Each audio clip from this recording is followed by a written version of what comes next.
अस्सलाम वालेकुम दोस्तों साथियों, मैं हूं समी इब्राहिम और आप देख रहे हैं समी इब्राहिम यूट्यूब चैनल। आज ट्यूसडे है, अप्रैल 21 और सन है 2020।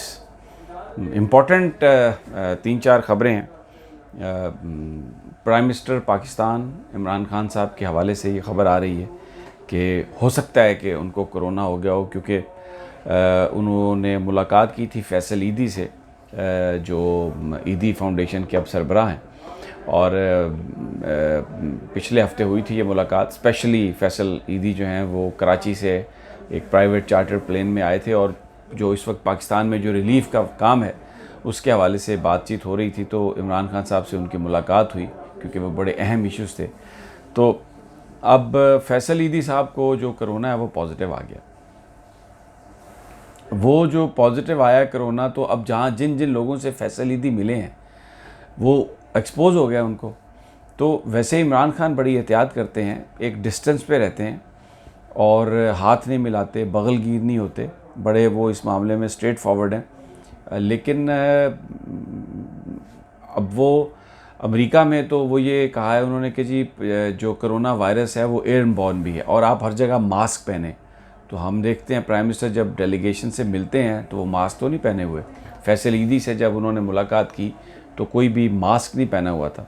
तो अब जो स्टैंडर्ड ऑपरेटिंग प्रोसीजर्स हैं उसके मुताबिक अल्लाह ना करे, खुदा ना करे कि पाकिस्तान के प्राइम मिनिस्टर को कोई बीमारी हो और कोई भी यानी मैं ये जो बातें मैं कर रहा हूँ इसकी एक ख़बर के लिहाज से एक अहमियत है, इसलिए कि वो पाकिस्तान को इस वक्त लीड कर रहे हैं इमरान खान। और क्वारंटाइन में जाएंगे तो वो जो एक काम करने की सलाहियत है वो मुतासर होती है। लेकिन वैसे भी आजकल जो का सारा काम हो रहा है वो टेली कॉन्फ्रेंस, वीडियो कॉन्फ्रेंसिंग पर हो रहा है। लेकिन अल्लाह ना करे कि उन्हें ये वायरस अपनी सिम्टम्स दे या वो कोई बीमारी दे। अब बोरिस जॉनसन हमने देखा है, जो बरतानिया के वज़ीर आज़म थे, उनको एमरजेंसी में जाना पड़ा, उनको हॉस्पिटल जाना पड़ा, उनको वेंटिलेटर पर जाना पड़ा और फिर अल्लाह ने उन्हें सेहत दी। तो खुदा ना करे कि पाकिस्तान के वज़ीर आज़म को ऐसी ही सूरत हाल का सामना करना पड़े। यानी अभी सिर्फ उनके टेस्ट की बात हो रही है कि उनको टेस्ट कराना चाहिए और उनको क्वारंटाइन में जाना चाहिए। मेरी पीएम हाउस के कुछ लोगों से बात हुई है, उनका ये कहना है कि ज़रूरत पड़ी तो प्राइम मिनिस्टर टेस्ट भी कराएंगे और क्वारंटाइन में भी चले जाएंगे। वो अभी भी इस वक्त वो बहुत ही रिस्ट्रिक्टेड है उनका सारा जो मेल जोल है और ज़्यादातर वो टेलीफोन, वीडियो चैट कॉन्फ्रेंस पर ही सारा कुछ होता है। लेकिन अब उनके जो मुआलिज हैं, उन्होंने ज़ाती मुआलिज ने कहा है कि उनको जाना चाहिए क्वारंटाइन में। और ये मैं देख रहा हूँ साथ साथ फ़ोन ख़बरें भी आ रही हैं, आपके साथ शेयर कर रहा हूँ। बहरहाल इस वक्त जो सूरत हाल है, वज़ीर आज़म इमरान खान फैसल ईदी साहब से उनकी मुलाकात हुई थी पिछले हफ्ते। फैसल ईदी साहब जो हैं उनको कोरोना का टेस्ट पॉजिटिव आ गया। अब ये कहा जा रहा है कि जो गाइडलाइंस हैं उसके मुताबिक जो एक्सपोज्ड पर्सनैलिटीज़ होती हैं उनको भी टेस्ट कराना चाहिए, उनको भी क्वारंटाइन में जाना चाहिए। तो अब इमरान खान साहब क्वारंटाइन में जाते हैं या नहीं, टेस्ट कराते हैं या नहीं, वो डॉक्टर्स की एडवाइस पर हम करेंगे अमल। वज़ीर आज़म हाउस के ज़राए ये कह रहे हैं कि इस मामले में वज़ीर आज़म में कोई स्ट्रबननेस नहीं है और वो जो तमाम जो स्टैंडिंग ऑपरेटिंग प्रोसीजर है उनको वो फॉलो करेंगे।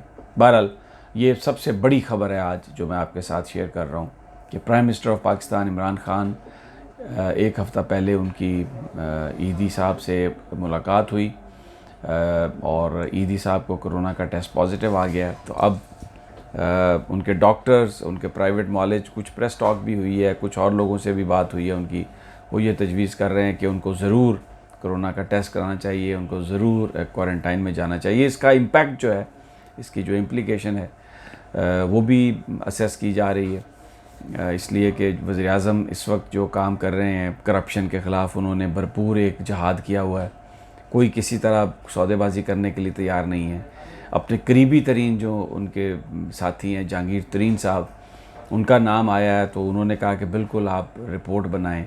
और जहांगीर तरीन साहब का नाम शुगर स्कैंडल में भी था, उसके बाद पावर में भी आया, पावर स्कैंडल में भी। और फिर क्योंकि वो जब परवेज़ मुशर्रफ साहब थे और वो मुस्लिम लीग काफ में थे और वफाकी वज़ीर थे, तो जो पावर सेक्टर में पावर प्लांट्स को जो पेश की अदायगियाँ उन्होंने जो वसूलियाँ की हैं कैपेसिटी पेमेंट में, उसमें भी जहांगीर तरीन साहब शामिल हैं, खुसरो बख्तियार भी शामिल हैं। तो वो प्राइम मिनिस्टर वो जो सब कुछ कर रहे थे, अभी उनकी अब देखें ना, अब प्राइम मिनिस्टर, अब एक बड़ा सवाल ये है कि क्या उन लोगों को भी टेस्ट कराना पड़ेगा जो प्राइम मिनिस्टर से मिल रहे हैं। हमने देखा सदर आरिफ अलवी से उनकी मुलाकात हुई, DGISI से वो 2 दफ़ा मिले हैं, जनरल फैज़ से। अब अगर हम वो देखते हैं सीट्स देखते हैं, जब जिस अंदाज में वो बैठे हुए थे, तो वो दूर दूर बैठे हुए हैं, इसमें कोई शक नहीं। सदर अलवी साहब से भी जब मुलाकात है तो आपस में 6-7 फुट का डिस्टेंस है, वो है सब कुछ, लेकिन कोई मास्क तो नहीं पहना हुआ। और क्या पता किसी को कुछ छींक आ गई हो, क्या पता कोई, क्योंकि ये जो कोरोना का जो वायरस है वो कहते हैं कि सिम्पटम ज़ाहिर होने से पहले आप उसको शेड कर रहे हैं, यानी आपके वो निकल रहा है, आपकी नाक से निकल रहा है। तो अब DGISI असद कैसर साहब से भी इमरान खान साहब की मुलाकात हुई है, फैसल ईदी से मुलाकात के बाद। तो बहुत सारे जो अरकान असम्बली हैं, बहुत सारे जो सियासतदान हैं, बहुत सारी जो अहम शख्सियात हैं, उनसे प्राइम मिनिस्टर की मुलाकातें हुई हैं। उसके बाद प्राइम मिनिस्टर ने नेशनल कमांड एंड कंट्रोल जो ये सेंटर है उससे भी उसको भी चेयर किया है उन्होंने। तो वो भी सारे लोग, अब क्या, एक ये बड़ा सवाल है कि क्या वो भी क्वारंटाइन में उन्हें जाना पड़ेगा और क्या उन्हें भी कोरोना का टेस्ट कराना पड़ेगा। एंड अब DGISI कैसे क्वारंटाइन में जा सकते हैं, या प्रेसिडेंट आरिफ अलवी इस वक्त बड़ा एक अहम रोल प्ले कर रहे हैं। तो ये एक जो खबर आई है, इसने पूरा, मैं कोई सेंसेशन नहीं क्रिएट कर रहा, अल्लाह ना करे कि इमरान खान साहब को कोरोना हो, अल्लाह करे सब ठीक हो। और जो जिस तरीके से हमें पिक्चर्स में नज़र आया है कि वो दूर दूर बैठे हुए थे, लेकिन भाई एक पॉसिबिलिटी तो है किसी ने कुछ छींक मार दी हो, कहीं पर को उठ के गया हो, वहाँ पर किसी ने उस सीट पर किसी ने बाद में आके हाथ लगा दिया हो और उसको वो वायरस हो गई हो। तो ये तो एक बहुत ही एक ये ऐसी एक, मैं अर्ज़ करूँ आपसे, एक ऐसा इशू है कि जो बड़ा गंभीर हो सकता है। पाकिस्तान की जो पूरी टॉप हायरार्की है वो अब उसका कोरोना, वो उसको ज़रूरी होगा कि वो कोरोना की का टेस्ट कराएं। DGISI किस किस से मिले हैं कोई नहीं जानता, खुद उन्हीं को पता होगा।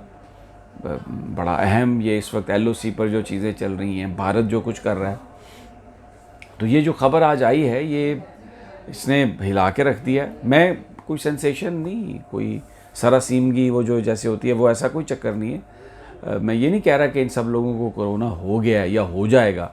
मैं ये कह रहा हूँ जो स्टैंडर्ड ऑपरेटिंग प्रोसीजर है उसके तहत अब टेस्ट कराना है, और जब तक टेस्ट की रिपोर्ट नहीं आती क्वारंटाइन में रहना है। और फिर इसका एक और इशू है, इसका जो इनक्यूबेशन पीरियड है। मसलन अगर आज आपको कोरोना हो गया है, वायरस चला गया है, तो ये 14 दिन के अंदर अंदर ये होगा। मतलब 9वें दिन आप टेस्ट कराएं तो हो सकता है वो नेगेटिव आए, हो सकता है 14वें दिन जब आप टेस्ट कराएं तो वो पॉजिटिव आए। तो ये एक बड़ी संगीन सूरत हाल है, ये एक बड़ी संजीदा सूरत हाल है। टॉप लेवल पर prime minister Imran Khan, president Alvi, देखिए ना, फैसल ईदी से मिले प्राइम मिनिस्टर, फैसल ईदी को पॉजिटिव आ गया। प्राइम मिनिस्टर मिलते हैं मुख्तलिफ वज़रा से, कैबिना का इजलास शेयर करते हैं। प्राइम मिनिस्टर मिलते हैं इंडिविजुअल MNAs से अपने ऑफिस में, असद कैसर भी उनमें शामिल हैं, और भी बहुत सारे, ये स्पीकर हैं वो, और भी बहुत सारे लोग शामिल हैं। फिर उसके बाद प्रेसिडेंट DGISI से मुलाकात है प्राइम मिनिस्टर की, मैंने जैसे पहले कहा। फिर उनकी मुलाकात सदर आरिफ अलवी से है, फिर उस मुलाकात में DGISI भी दोबारा शरीक हो जाते हैं। तो ये सब एक दूसरे के सामने इनका एक्सपोजर है, क्योंकि टॉप लीडरशिप है। फिर वो जो सारे हम देखते हैं रोज़ाना, मुईद यूसुफ साहब बैठे हैं, डॉक्टर ज़फ़र मिर्ज़ा साहब बैठे हैं, ये डेली प्राइम मिनिस्टर से इंटरेक्ट करते हैं। बहुत बड़ा उनका एक एक्सपोजर है, ये एक बहुत बड़ी एक संगीन सूरत हाल है। तो इस वक्त अब कौन कौन कोरोना का टेस्ट कराता है, कौन कौन सेल्फ क्वारंटाइन में जाता है, क्या उसके नतीजा आता है, ये एक बड़ा संगीन ये एक इशू है और बड़ा एक्सटेंसिव इशू है। Let's hope for the best, और अल्लाह करे कि सब खैरियत से हों, किसी को कोई ये बीमारी ना लगी हो, लेकिन ये टेस्ट ज़रूर कराएं और इसको रूल आउट करें, ये बहुत एक ज़रूरी है। ऐसा ना हो कि वो सारी कहानी जो है कहीं की कहीं पहुंच जाए। एक दूसरी अहम खबर आपके साथ शेयर करना चाहता हूँ कि सदर ट्रंप ने पाबंदी लगा दी है इमिग्रेशन पर, और जो वर्क वीज़ाज़ होते हैं, देखें 2015 में 6 लाख, 6.25 लाख वर्क वीज़ा दिया था अमेरिका ने। फिर 2018-19 में ये तादाद कम हुई को 4.5 लाख। बहुत सारे लोग, इससे हार्ड हिट कौन होगा?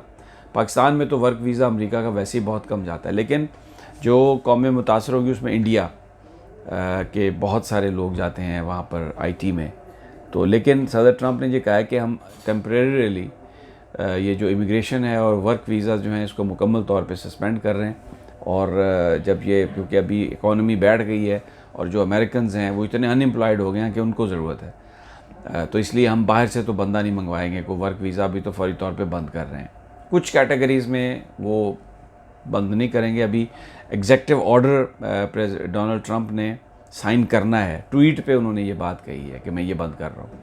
तो ये अगले 1-2 दिनों में वो ऑर्डर आ जाएगा, जिसके तहत कुछ कैटेगरीज जो बड़ी इंपॉर्टेंट हैं उसमें वो अभी नहीं ये करेंगे बंदिश, लेकिन बाकी वो कर रहे हैं। तो ये एक बहुत बड़ा एक जॉल्ट है, इसलिए कि जो अमेरिकन जो फंडामेंटल्स हैं उनके, वो एक फ्री नेशन है और पूरी दुनिया के जो रास्ते हैं वो उन्होंने कहा कि वो दरवाजे खुले हुए थे, ये उनके फोर फादर्स ने कहा था, और यही इमिग्रेशन की बुनियाद थी। लेकिन अभी डोनाल्ड ट्रंप ने बहुत सारी चीज़ें तब्दील की हैं, लेकिन अब वो ये कह रहे हैं कि मैं ये आर्जी तौर पर ये कर रहा हूँ और मैं एग्जेक्टिव ऑर्डर करूँगा, क्योंकि कांग्रेस में तो उन्हें सपोर्ट नहीं मिलेगी। ये चैलेंज भी होगा ये जो ऑर्डर है उनका। और मेरा ज़ाती ख्याल ये है कि जो अमेरिकन अदालतें हैं इसको सस्पेंड कर सकती हैं, यानी अगर अनएम्प्लॉयमेंट बहुत ज़्यादा हो गई, अमेरिकन को ज़रूरत नहीं है, तो फिर तो कोई मंगवाता ही नहीं है। ये वीज़े तभी दिए जाते हैं जब किसी की ज़रूरत होती है, तो उसके लिए कोई एग्जेक्टिव ऑर्डर की ज़रूरत नहीं थी। अगर एडवर्टाइज़ आप करते हैं उन शोबों में जहाँ पर अमेरिका में वो स्किल्ड लेबर नहीं है और बाहर से आती है, तो वो बिजनेसेस की ज़रूरत है। लेकिन बहरहाल ये इलेक्शन का साल है और साउथ में जो हार्ड कोर जिन्हें हम कहते हैं कि वाइट अमेरिकन्स, रेडनेक्स आम तौर पे कहते हैं, पता नहीं ये वर्ड जो है ये नेगेटिव है ये पॉजिटिव है, वो तो खैर उस तरह से तो है भी नहीं। ये अब वो सिलसिला जो वाइट सुप्रीमेसी वाली बात थी जो आज से 40-50 साल पहले थी, अब वैसे है भी नहीं। चंद ग्रुप छोटे मोटे मौजूद हैं, लेकिन कुछ रियासतों में डिस्क्रिमिनेशन ज़रूर होती है। तो वो जो एक बेस है रिपब्लिकन पार्टी की, उसको खुश करने के लिए जो ये प्रेसिडेंट ट्रंप ने ये ऐलान किया, तो लेट्स सी के अदालतें इस पर क्या देखती हैं, और लेट्स सी के फर्स्ट वो जो एग्जेक्टिव ऑर्डर है वो आता है तो वो है क्या। बहरहाल ताज़ा तरीन जो है ये मैंने आपको दी हैं, और इंशाल्लाह मैं आने वाले वक्तों में भी आपको देता रहूँगा। तो बस मेरी नेक्स्ट वीडियो तक इजाज़त, अल्लाह निगहबान।